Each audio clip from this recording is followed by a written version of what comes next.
Have you been wanting to start painting, but don't know where to begin, don't know what supplies to buy? You get overwhelmed by the process of trying to figure it all out. You can't really find any good, solid information online. I've been there, and this video is gonna be for you. So let's go. So when I first started painting, I went to Hobby Lobby and I got some pre-mixed paints. These were so helpful. I mean, you can go on Amazon and find pre-mixed paints too. I don't think you can get this exact brand. It doesn't matter. Just the whole point is to just find something and get going. You do not have to have the highest quality product. If you want to do that, great. But if you're kind of on a budget, like I was, these were $8. You don't have to pay for a pouring medium to mix with your paints. They're already ready. You just have to shake them and get going. And sometimes, depending on where you find them, they might even have a discount. So you can get them a little bit cheaper, which I love. But yeah, there's so many different colors. So the sky is the limit. For painting, like what you want to paint on, you can honestly paint on so many things if you're acrylic pouring, which that's what this video is about. I love these. These are 4x4-inch ceramic tiles. I get a case of them from Lowe's. I get them from Lowe's. I think I spent $20 on the whole case and there was like 50 of them in there. So these are great for practicing. If you have no idea what you're doing, they're cheap. And yeah, if you mess up, you can literally just scrape it off and redo it or repaint over it. I've done that a lot. And I wish when I started, I would have used these. I actually didn't start using these till about a year ago. And I've made a lot of coasters, which is fun. Definitely check out the ceramic tiles. They're fairly inexpensive and they're great for practicing and experimenting on. If you're gonna be painting on tiles, I would highly recommend getting yourself some little cork pads. These are pre-cut 4x4-inch cork pads off Amazon, and they will help you create a coaster. So if you're practicing on your tiles and you like what you made and you want to turn it into a coaster, so see this, I did seal with resin. Perfect. Hobby Lobby. I know you can go on Amazon too, you know, or Michael's, wherever, whatever you have locally near you. These are great. Same thing as the tiles. If you don't like when you paint on it, you can literally scrape it off and try again.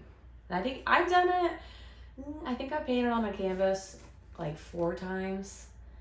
I wouldn't recommend doing any more than 4 because the paint gets too heavy. I actually had one of my canvases split because the paint was too heavy on it. So absolutely, get yourself some canvases. If you don't want to buy any, check out your local Goodwill or thrift store because sometimes you can find old paintings and you can literally just paint over it with white and pour on top of that. Food for thought. Another thing you're gonna want is a turntable. You're gonna want one. I got mine from Hobby Lobby.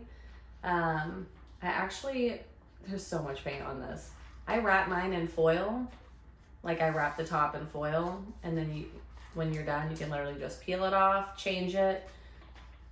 Easy peasy.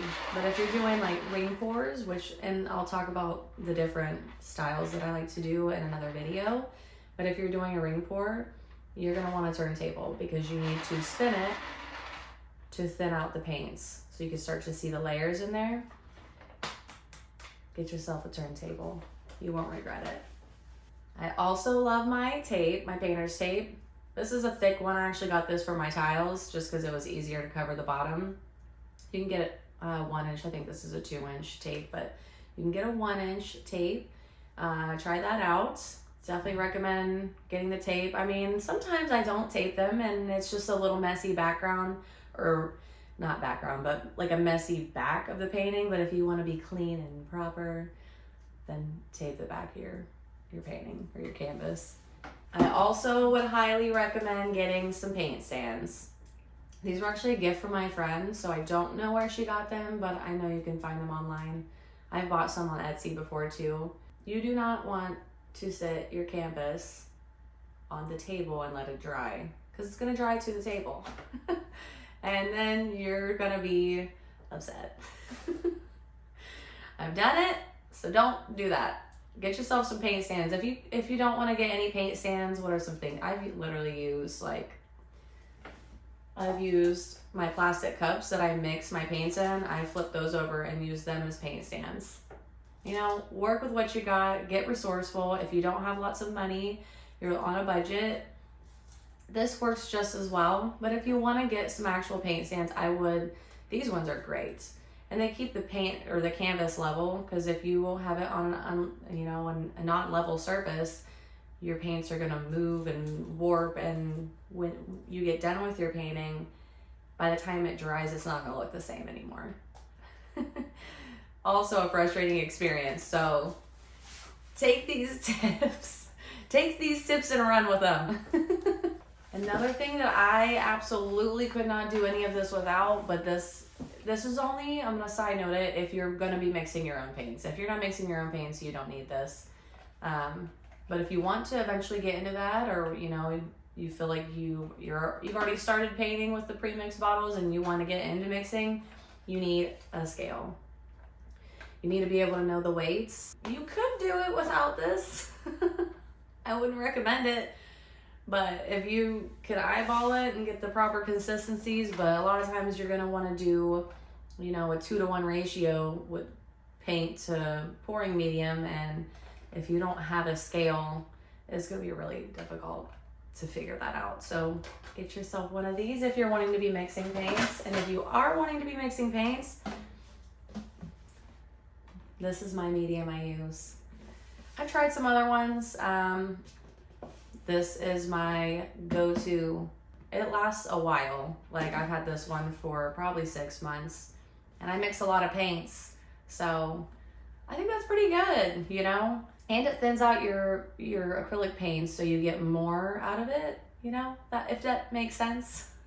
Yeah, this is what I would recommend. I actually saw a video recently where they were using Australian Floetrol, and I'm going to be trying that one next, so stay tuned. I'll probably be making a video about that sooner than later. Another thing that I would highly recommend is getting yourself a torch. I got this one off Amazon. I will link it below. This thing is awesome. Definitely be careful with it though, because it's a high powered flame coming out of this bad boy. But what this does essentially is just pops bubbles, and if you are working with cell activators or silicone oil and stuff like that, it will help create bigger cells in your painting. If you ever watched a video of someone doing the cell work, this and a heat gun, which I will also show you, these are key. But I mostly use this to pop my bubbles. I haven't really worked with a lot of the cell activators. So, and then we have our heat gun. I got this one from Ace Hardware, I think maybe for $20. It honestly wasn't too bad. I've used it honestly mostly for resin, because in the beginning I sealed all my paintings with resin, and you need this to get rid of the bubbles. You don't really want to use the torch with the resin. It's I think too much heat. This is what I would use if I'm working with resin. Great for popping bubbles. If you want to, kind of similar concept, if you want to put a little bit of heat on your painting to get the cells to develop a little bit more in there, this is a good one. You don't really need this if you're not working with resin. Eventually I would say to get one, but I would get a torch before I would get this if you're just painting.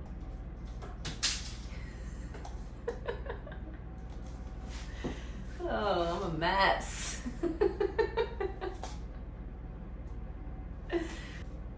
I can't even be serious right now. I don't have any clean ones, but get some thick popsicle sticks. The thin ones are fine too. I just like the thick ones because they mix the paints better if you're gonna be mixing paints. I should clarify that. If you're not mixing paints, you don't need these. But if you want to get them just to have them, I would still do that. Another thing that I would highly recommend is using a spray varnish. This one's for acrylic paints. I think you might actually be able to use it on some other things too. When I first started painting, I sealed all my paintings with resin. And although I love the way it made them shine, it was just beautiful, it is expensive. It's a little higher price, you know? And also it's just a lot more of a process. You have to mix the resin, you have to make sure you've mixed it properly, because if you don't, it won't cure properly, and then you can hit some frustrating hiccups.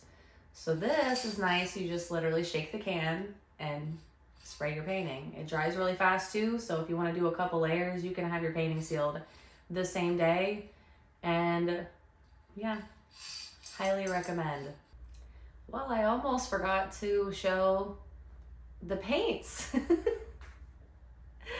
I showed the pre-mixed paints, but if you want to mix your own paints, these are some of the paints I use. This is a brand that I think you can only get from Hobby Lobby, but it's Master's Touch. If you have a local Hobby Lobby, I use Master's Touch a lot, and I just love the colors. So, and they're inexpensive, which is a big thing. You know, if you're getting started and you're on a budget, you don't know what you're doing yet, you don't really want to buy the most expensive paints, because you'll probably be messing up a lot, and that's okay. But I would rather mess up with a little bit of a medium grade paint than a high quality and then feel like I just threw money into a fire pit, basically. So Master's Touch is a good one. I also like Liquitex. I use Liquitex a lot. Gosh, can you even see these? Am I showing you? These are some good paints. I know Amazon has Liquitex, so I will link some for Amazon. If you want to just buy online, you don't feel like going anywhere to buy stuff, then you can do that. What I would also recommend, if you are going to be mixing your own paints and you drink bottled water, I save my bottles and I put my paints in them. And then eventually, once I'm done, I'll recycle these. Recycle, everybody. Recycle. Save the planet. But yeah, super handy. I've seen a lot of videos where other people do like the squeeze bottles, which I love that too. I would like to eventually do that, but I'm drinking bottled water, and I think this is a resourceful way to reuse my bottles. So I would highly recommend that you do the same. So yeah, those are some of my supplies.